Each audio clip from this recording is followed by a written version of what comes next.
Hello friends, எல்லோருக்கும் வணக்கம். Welcome to young investor channel. Actually markets பார்த்துருப்பீங்க. ஸோ மார்க்கெட் ஓவரால் அன்றைக்கும் பார்த்தீங்கன்னா ஒரு ப்ரெஷர் சிச்சுவேஷன் தான் ஃபேஸ் பண்ணியிருக்குது. நிஃப்டி 50 நான் சொன்ன மாதிரி 21,964 பாயிண்ட்ஸ் 22,000 அப்படிங்கிற லெவலில் பிரேக் பண்ணி இன்றைக்கி வந்து பார்த்தீங்கன்னா 21,964 பாயிண்ட்ஸை டச் பண்ணிச்சு. கடைசியில் 22,082 பாயிண்ட்ஸில் க்ளோஸ் ஆயிருக்கு. 36 பாயிண்ட்ஸ் நெகட்டிவ் நிஃப்டி 50. சென்செக்ஸ் 72,989 பாயிண்ட்ஸில் இன்றைக்கி க்ளோஸ் ஆயிருக்கு. 96 பாயிண்ட்ஸ் நெகட்டிவ். நிஃப்டி பேங்க் இன்னைக்கு கொஞ்சம் நிஃப்டி 50யை காப்பாற்றி விட்டுருக்குது. ஏன்னா நிஃப்டி பேங்க் 130 பாயிண்ட்ஸ் பாசிட்டிவ் 48,245 பாயிண்ட்ஸில் க்ளோஸ் ஆயிருக்கு. நிஃப்டி ஐடி 337 பாயிண்ட்ஸ் நெகட்டிவ் 37,276 பாயிண்ட்ஸில் க்ளோஸ் ஆயிருக்கு. ஸ்மால் கேப் வந்து இன்னைக்கு ஒரு 546 பாயிண்ட்ஸ் பாசிட்டிவ்ல க்ளோஸ் ஆயிருக்கு. ஸோ ஓவரால் பார்த்தீங்கன்னா மார்க்கெட்டில் ப்ரெஷர் கண்டினியூ ஆகுது. அதுபோக எஃப்ஐஎஸ் டிஎஸ் டேட்டா எடுத்து பார்த்தீங்கன்னா எஃப்ஐஎஸ் 3,405 கோடிக்கு நெட் செல்லர்ஸாக இருந்திருக்காங்க. டிஎஸ் வந்து பார்க்கும்போது 4,881 கோடிக்கு நெட் பயஸாக இருக்கிறாங்க. ஸோ எஃப்ஐஎஸோட செல்லிங் பார்த்தீங்கன்னா ஸ்டில் மார்க்கெட்டில் கண்டினியூவாக நடந்துட்டு தான் இருக்குது. நெக்ஸ்ட்னு பார்த்தீங்கன்னா ட்ரம்ப் வந்து எல்லா நாட்டுக்கு மேலேயும் டேரிஃப் போட்டிருக்காரு. சைனா மேலே டேரிஃபு, மெக்சிகோ மேலே டேரிஃபு, கனடா மேலே டேரிஃபு, இந்தியா மேலே டேரிஃபு, பார்க்குற நாடு எல்லாமே எல்லா நாட்டுக்கு மேலேயும் டேரிஃபு அவங்களோட ப்ராடக்ட்ஸுக்கு. இப்போ கனடா என்ன பண்ணியிருக்காங்கன்னா, நீங்கள் மட்டும் தான் போடுவீங்களா, நாங்களும் போடுவோன்னு சொல்லி 25% டேரிஃபு, கிட்டத்தட்ட 125 பில்லியன் கனடியன் டாலர்ஸ் அதோட வேல்யூவு. குறிப்பாட்டு அமெரிக்கன் குட்ஸோட ஒர்த்துன்னு பார்க்கும்போது 107 billion dollar worth of American goods மேலே வந்து 25% டேரிஃப்னு சொல்லிட்டாரு. இது வந்து எதில் பிரச்சனை உண்டு பண்ணோன்னா, அமெரிக்காவுக்கும் கனடாக்கும் கிட்டத்தட்ட வருஷத்துக்கு 900 billion dollars worth of trade வந்து நடக்குது. அதை வந்து டிஸ்டர்ப் பண்ணும் அப்படின்னு சொல்லி ஆர்டிகிளில் சொல்கிறாங்க. பட் இது ஒரு லாங் டேர்மில் என்ன மாதிரிப்பட்ட பிரச்சனைகளை ஏற்படுத்தும்னு சொல்லி நம்ம வெயிட் பண்ணி தான் பார்க்கணும். ஸோ ட்ரம்ப் அமெரிக்கா தான் டேரிஃப் போடுவாங்களான்னு சொல்லி இப்போ மற்ற நாடுகளும் ரியாக்ட் பண்ண ஆரம்பிச்சிட்டாங்க. அதில் ரியாக்ட் பண்ண ஆரம்பிச்சது பார்த்தீங்கன்னா சைனா தான். இப்போ இவங்களும் பண்ண ஆரம்பிச்சிருக்காங்க. நெக்ஸ்ட் பார்த்தீங்கன்னா ராஜேஷ் எக்ஸ்போர்ட். இந்த ஸ்டாக் எல்லாமே எனக்கு ட்ராக் பண்ணுறதே கிடையாது. நீங்கள் கேட்குறீங்க. ஆக்சுவலி இது வந்து பார்த்தீங்கன்னா நம்ம முன்னாடி ஐ திங்க் ஒரு 1.5 வருஷத்துக்கு முன்னாடியே நம்ம டிஸ்கஸ் பண்ணியிருந்தோம்னு நினைக்கிறேன். 280 ரூபா சம்திங். இது வந்து ஒரு பீக் லெவலில் வந்து மரண அடி வாங்கி வந்தாங்க. அந்த சமயத்தில் யாரோ கேட்டாங்க. அதில் வந்து அந்த ஆடிட்டிங் இஷ்யூஸ் சம்மந்தமாக நிறைய இருந்துச்சு. ஆக்சுவலி இந்த ஃபினான்ஷியல் ஆடிட்டிங்கில் வந்து சில தப்புகள் நடந்திருக்கு அப்படின்னு சொல்லி ராஜேஷ் எக்ஸ்போர்ட்டில் ஏதோ அப்டேட் வந்துருந்துச்சு 1.5 வருஷத்துக்கு முன்னாடி நினைக்கிறேன். ஸோ அப்போவே பார்த்தீங்கன்னா இதெல்லாமே மறந்துட்டு அந்த ஸ்டாக்கு இன்னைக்கு தான் மறுபடியும் யாரோ கேட்டிருந்தாங்க. இன்றைக்கோ நேற்று ஏதோ கமெண்ட்டில் கேட்டிருந்தாங்க. ஸோ அதை வந்து எடுத்து பார்த்தேன். பட் அது வந்து வேல்யூஷன் பி ரேஷியோ 124 இருக்குது. 4000 கோடி மார்க்கெட் கேபிடேஷன் இருக்குது. பட் இதெல்லாமே நான் ட்ராக் பண்ணுறதில்ல. இந்த மாதிரி ஸ்டாக்ஸ் எல்லாமே நான் இப்போதைக்கு ட்ராக் பண்ணுறதில்ல. ஆக்சுவலி இவங்க வந்து பார்த்தீங்கன்னா 152 அப்படிங்கிற ஒரு 52 வீக் லோ வந்து ரீசெண்டாக தான் டச் பண்ணியிருந்தாங்க. லாஸ்ட்டு ஐ திங்க் மண்டே மார்க்கெட்டில் டச் பண்ணியிருந்தாங்க. ஸோ இப்போ வந்து பார்த்தீங்கன்னா 150 வரை 160 இருக்குது மார்க்கெட் ப்ரைஸு, ஷேர் ப்ரைஸு. இதெல்லாம் இப்போதைக்கு அவாய்ட் பண்ணுறது தான் பெட்டருங்கிறது என்னோட கருத்து. நீங்கள் வச்சுருந்தீங்கன்னா அது உங்களோட ஓன் ஒப்பீனியன். இது பார்த்தீங்கன்னா இந்த எஃப்எம்சிஜி இண்டெக்ஸு அது வந்து 21 மந்த் லோவை டச் பண்ணியிருக்குது. இதில் வந்து HUL, Hindustan Unilever limited, Marico, Nestle, Dabur இது எல்லாமே இன்றைக்கி 3% கிட்ட விழுந்துருந்துச்சு. பட் பெருசாக ஐடிசியில் இம்பாக்ட் ஆகலை. ஐடிசி வந்து பார்த்தீங்கன்னா ஒரு ஃப்ளாட் நெகட்டிவில் க்ளோஸ் ஆயிருக்கு. 394 இருக்குது. 391 வரைக்கும் போச்சு. 394 க்ளோஸ் ஆயிருக்கு ITC. But Hindustan aeronautics limited, Marico, Nestle, Dabur இதில் எல்லாமே ஒரு அடி விழுந்திருக்குது. ஸோ பாஸ்ட் 1 மந்த் பார்த்தீங்கன்னா அந்த எஃப்எம்சிஜி இண்டெக்ஸ் வந்து 12% வரைக்கும் டவுன் ஆயிருக்குது. இது சென்செக்ஸில் 7% டிக்ளைன் ஆயிருக்கு அப்படின்னு சொல்லி அப்டேட் கொடுக்குறாங்க. பட் ஆக்சுவலி நான் ஃபோக்கஸ் பண்ணுறது பார்த்தீங்கன்னா ஒன் அண்ட் ஒன்லி ஐடிசி மட்டும் தான் எஃப்எம்சிஜி செக்டரில் ஃபோக்கஸ் பண்ணுறேன். எஃப்எம்சிஜி இண்டெக்ஸ் வந்து பார்த்தீங்கன்னா 1% கீழே விழுந்துருந்துச்சு. 18,196 பாயிண்ட்ஸு. இது வந்து பார்த்தீங்கன்னா ஜூன் 2023 லோவஸ்ட் பாயிண்ட்ஸு கிட்ட வந்து நெருங்குது அப்படின்னு சொல்லி சொல்கிறாங்க. ஏன்னா அந்த டைமில் வந்து 18,111 பாயிண்ட்ஸ் வந்து டச் ஆயிருக்கு. இப்போ கிட்டத்தட்ட பார்த்தீங்கன்னா அதோட லெவலுக்கு வருது அப்படின்னு சொல்லி அப்டேட் கொடுக்குறாங்க. எஃப்எம்சிஜியில் நான் இப்போதைக்கு ஃபோக்கஸ் பண்ணுறது ஐடிசி மட்டும்தான். ஸோ ஓவரால் இது வந்து எஃப்எம்சிஜி செக்டாரை பொறுத்த வரைக்கும் அப்டேட்டு. நெக்ஸ்ட்டு பார்த்தீங்கன்னா Castrol India dividend record date 18 March. அவர் கேட்குறாரு, நான் 17ஆம் தேதி மார்ச் வாங்கினேன்னா எனக்கு டிவிடெண்ட் எலிஜிபிளான்னு சொல்லி கேட்குறாரு. ஐ திங்க் எலிஜிபிள் தான். பட் என்ன கேட்டால் ரெக்கார்ட் டேட்டுக்கு 2 நாளுக்கு முன்னாடி வாங்குறது கொஞ்சம் பெட்டருங்கிறது என்னோட கருத்து. ஸோ ரெக்கார்ட் டேட்டுக்கு ஒரு 2 நாளுக்கு முன்னாடி வாங்குறது எப்போவுமே ஒரு பெட்டரான விஷயம். நெக்ஸ்ட்டு பார்த்தீங்கன்னா ஐடிசி டிவிடெண்ட் கிரெடிட் ஆகிருச்சா ஒருத்தர் கேட்டிருக்காரு. என்ன கேட்டால் ஐடிசி டிவிடெண்ட் வந்து நான் நிறைய வாட்டியே சொல்லிட்டேன். அது மார்ச்சில் தான் கிரெடிட் ஆகும் அப்படின்னு சொல்லி அதுக்கு நான் டேட்டும் சொல்லியிருந்தேன். ஐ திங்க் மார்ச் 8 12 எக்ஸாக்டாக தெரில. பட் மார்ச்சில் தான் உங்களுக்கு டிவிடெண்ட் கிடச்சிரும். தராமலாம் ஒன்றும் போக மாட்டாங்க. மார்ச்சில் வந்து உங்களுக்கு கண்டிப்பாக டிவிடெண்ட் கிரெடிட் ஆகிவிடும் ஐடிசிக்கு. நெக்ஸ்ட்டு பார்த்தீங்கன்னா கமெண்ட்டில் ஒருத்தர் கேட்டிருக்காரு, ப்ரோ ஆக்சுவலி நிஃப்டி வந்து பார்த்தீங்கன்னா எனக்கு தெரிஞ்சு 18,000 பாயிண்ட்ஸ் கிட்ட வர வாய்ப்புகள் இருக்குது அப்படின்னு சொல்லி அவர் அப்டேட் கொடுத்துருக்காரு. அதே சமயம் அவர் என்ன கேட்டிருக்காருன்னா ITC 356, ஹீரோ மோட்டார் காப் 3,150, பஜாஜ் ஆட்டோ 5,200, இண்டஸ்இண்ட் பேங்க் வந்து 970 rupees, இது இந்த லெவல் வரைக்கும் வர வாய்ப்புகள் இருக்குது அப்படின்னு சொல்லி அவரோட கருத்து சொல்லியிருக்காரு. பட் என்ன கேட்டால் இதெல்லாமே பார்த்தீங்கன்னா அவர் சொல்லியிருக்க மாதிரி 20,000 இல்லைனா வந்து 19,000 அப்படிங்கிற லெவலில் வந்து நிஃப்டி பிரேக் பண்ணால் கண்டிப்பாக இந்த மாதிரி ஆப்பர்ச்சுனிட்டிஸ்லாம் வர பாசிபிலிட்டிஸ் இருக்குது அப்படிங்கிறது என்னோட கருத்து. பட் நம்ம வெயிட் பண்ணி தான் பார்க்கணும் அந்த லெவலுக்கு வர வாய்ப்புகள் இருக்கா அப்படின்னு சொல்லி. எனக்கு தெரிஞ்சு 21,000 கன்ஃபார்மு, ஆனால் 20,000 வரைக்கும் வரலாம். ஆனால் 19,000 18,000லாம் வந்துச்சுன்னா நம்மளோட போர்ட்ஃபோலியோ கண்டிஷன் என்னன்னு சொல்லி நீங்களே புரிஞ்சுக்கோங்க. இதில் அவர் கேட்டிருக்கிறதுல ITC 356ங்கிறாரு, பட் இப்போ கரண்ட் ப்ரைஸ் 394 இருக்குது. ஹீரோ மோட்டார் காப் 3,150ங்கிறாரு, பட் கரண்ட் மார்க்கெட் ப்ரைஸ் இன்னைக்கு ஒரு ஃப்ரெஷ் 52 வீக் லோ 3,495 போச்சு, கடைசியில் 3,509 க்ளோஸ் ஆயிருக்கு. பஜாஜ் ஆட்டோ 5,200ன்னு சொல்கிறாரு, ஆனால் அன்றைக்கி 7,317 ரூபா அப்படிங்கிற ஒரு ஃப்ரெஷ் 52 வீக் லோ போயிட்டு 7,332 ரூபாவில் க்ளோஸ் ஆயிருக்கு. இண்டஸ்இண்ட் பேங்க் வந்து 960 வரைக்கும் போச்சு, 966 வரைக்கும் போச்சு, கடைசியில் 988 க்ளோஸ் ஆயிருக்கு. இண்டஸ்இண்ட் பேங்க் 790 rupees வரைக்கும் வரும்னு சொல்கிறாரு. பட் இவரோட ஒப்பீனியன் வந்து பலிக்குதா இல்லையா அப்படின்னு சொல்லி நம்ம வெயிட் பண்ணி பார்க்கலாம்.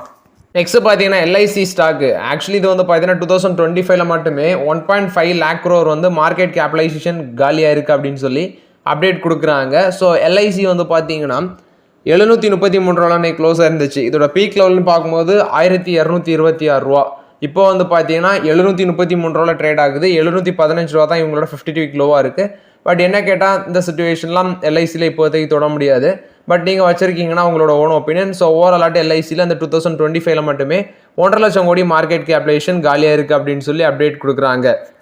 ஜியோவும் ஏர்டெலும் பார்த்தீங்கன்னா பார்ட்னர்ஷிப்பில் வராங்க இந்த 2 பிக் டெக் கம்பெனிஸுமே. எதுக்குன்னு பார்க்கும்போது இந்த Gen A அந்த டெக்னாலஜிஸில் பெனிஃபிட் அடைய அப்படின்னு சொல்லி இந்த 2 கம்பெனிஸுமே பார்த்தீங்கன்னா ஒரு AI மாடலில் வந்து டெவலப் பண்ணுறதுக்கு வேண்டி இந்த பார்ட்னர்ஷிப்பில் வராங்க. அப்ளிகேஷன் அஸ் அ சர்வீஸ் அதை ஆஃபர் பண்ணுறதுக்கு 2 டெக் ஜெயின்ஸுமே பாசிட்டிவில் வராங்க அப்படின்னு சொல்லி அப்டேட் கொடுக்குறாங்க.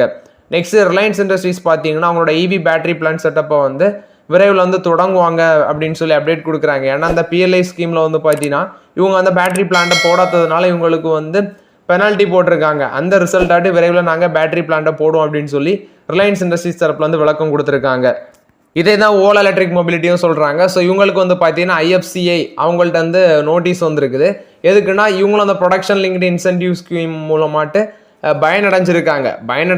அதை அப்ளை பண்ணி அந்த ப்ரொடக்ஷன் இன்சென்டிவ் ஸ்கீம் மூலமாட்டு பயனடைஞ்சிட்டு பட் அதுக்கான எந்த வேலையுமே அவங்க செய்யாத இருந்ததுனால அவங்களுக்கு வந்து பார்த்தீங்கன்னா இப்போ IFCI அவங்கள்ட்ட வந்து பார்த்தீங்கன்னா நோட்டீஸ் வந்திருக்கு. நீங்கள் சொன்னதை செய்யலை, அதனால நீங்கள் வந்து விரைவில் அந்த ப்ரோக்ராம் அக்ரிமெண்ட் வந்து ஃபினிஷ் பண்ணுங்க அப்படின்னு சொல்லி அவங்கள்ட்ட வந்து அப்டேட் வந்திருக்குது. இது ஓலா எலக்ட்ரிக் மொபிலிட்டி லிமிடெட்டில் வந்து அப்டேட்டு.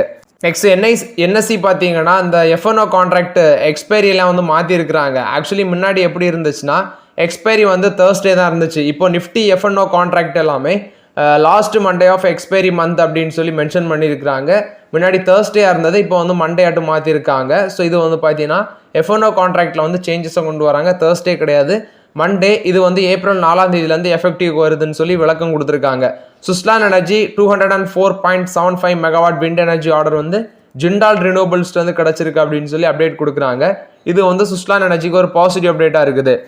நெக்ஸ்ட் மாருதி சுசுகி கொடுத்த அப்டேட். இவங்க வந்து பார்த்தீங்கன்னா இவங்களோட சூப்பர் கேரி மினி ட்ரக்கில் வந்து எலக்ட்ரிக் வெஹிக்கிள் செக்மெண்ட்டில் வந்து கொண்டு வராங்க. இது வந்து கமர்ஷியல் வெஹிக்கிள் செக்மெண்ட்டில் மினி ட்ரக் செக்மெண்ட்டில் ஒன்று, தமிழில் குட்டியானன்னு சொல்லுவாங்க. இது வந்து பார்த்தீங்கன்னா எலக்ட்ரானிக் ஸ்டெபிலிட்டி ப்ரோக்ராம் அதை வந்து ஆட் பண்ணியிருக்கிறாங்க.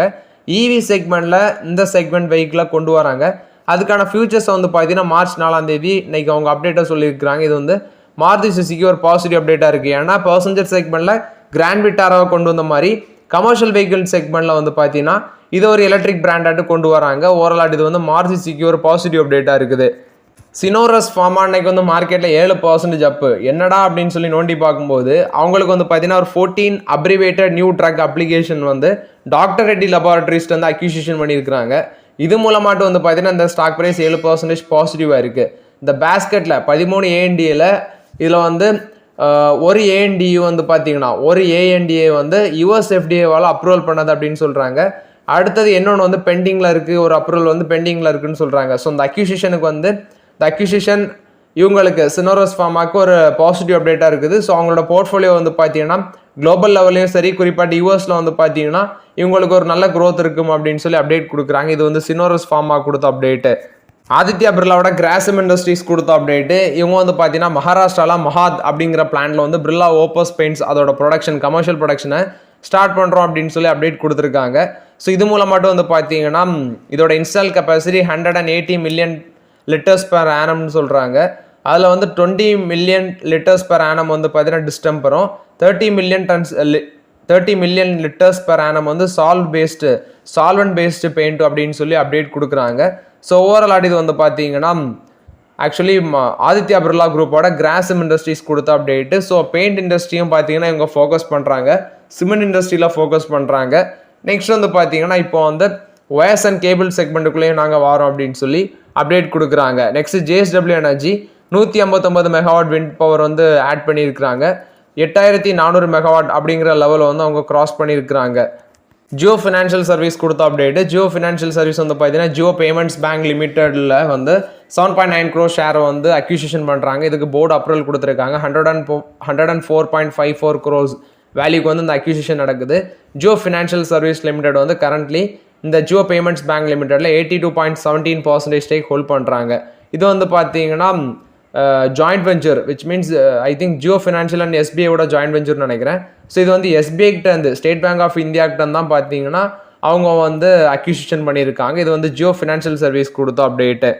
நெக்ஸ்ட் பார்த்தீங்கன்னா டாடா மோட்டார்ஸ் கொடுத்த அப்டேட். இவங்க ட்ரையல் பேஸில் வந்து பார்த்தீங்கன்னா ஃபர்ஸ்ட் ஹைட்ரஜன் ட்ரக்கை வந்து இன்ட்ரடியூஸ் பண்ணுறாங்க இந்தியாவில். ஸோ இது மூலமாட்டு நெட் ஜீரோ கோலை வந்து அட்டைன் பண்ண விரும்புகிறாங்க 2070. இதில் அவங்க சொல்கிறது, நாங்கள் வந்து ட்ரையல் பேஸில் 24 months வந்து பார்த்தீங்கன்னா இதை ஆப்ரேட் பண்ணுவோம். அது இல்லாமல் வந்து ஒரு 16 அட்வான்ஸ் ஹைட்ரஜன் பேஸ்டு வெஹிக்கிளை வந்து டிப்ளாய்மெண்ட் பண்ண இருக்கிறோம், விச் மீன்ஸ் டெலிவர் பண்ண இருக்கிறோம்னு சொல்லி அப்டேட் கொடுக்குறாங்க. இது டாடா மோட்டார்ஸ் கொடுத்த ஒரு பாசிட்டிவ் அப்டேட்டாக இருக்குது.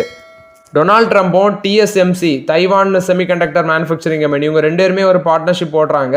$100 பில்லியன் வேல்யூ உள்ள பார்ட்னர்ஷிப்பு 5 yearsல வந்து பார்த்தீங்கன்னா யூஎஸில் நியூ ஃபேக்ட்ரிஸ் பில்ட் பண்ணும் அப்படின்னு சொல்லி அப்டேட் போட்டிருக்காங்க. இது டொனால்ட் ட்ரம்ப்பும் TSMC இந்த ரெண்டு கம்பெனியும் போட்டிருக்காங்க. பிளாக் ராக் சிட்டடல் இவங்க வந்து கௌதம் அதானி கூட பேச்சுவார்த்தையில் இருக்கிறாங்க. ஒரு $750 மில்லியன் ஒர்த் ஆஃப் டெப்ட்டுக்கு வந்து பார்த்தீங்கன்னா பேச்சுவார்த்தையில் இருக்கிறாங்க அப்படின்னு சொல்லி அப்டேட் கொடுக்குறாங்க. இது வந்து அதானி குரூப்ஸுக்கு வந்து இப்போ கடன் தேவைப்படுது, அதனால வந்து பிளாக் ராக் சிட்டாடல் கூட பேச்சுவார்த்தையில் இருக்கிறாங்க. நெக்ஸ்ட் பார்த்தீங்கன்னா காம்படிஷன் கமிஷன் ஆஃப் இந்தியா ஒரு அப்ரூவல் கொடுக்குறாங்க. இந்த ஓரியன்ட் சிமெண்ட்ஸில் அம்புஜா சிமெண்ட்ஸ் வந்து 72.8% ஆஃப் த ஸ்டேக் வந்து அக்யூசிஷன் பண்ணுறாங்க. இது வந்து CK பிர்லா குரூப் தான் அந்த ஓரியன்ட் சிமெண்ட்.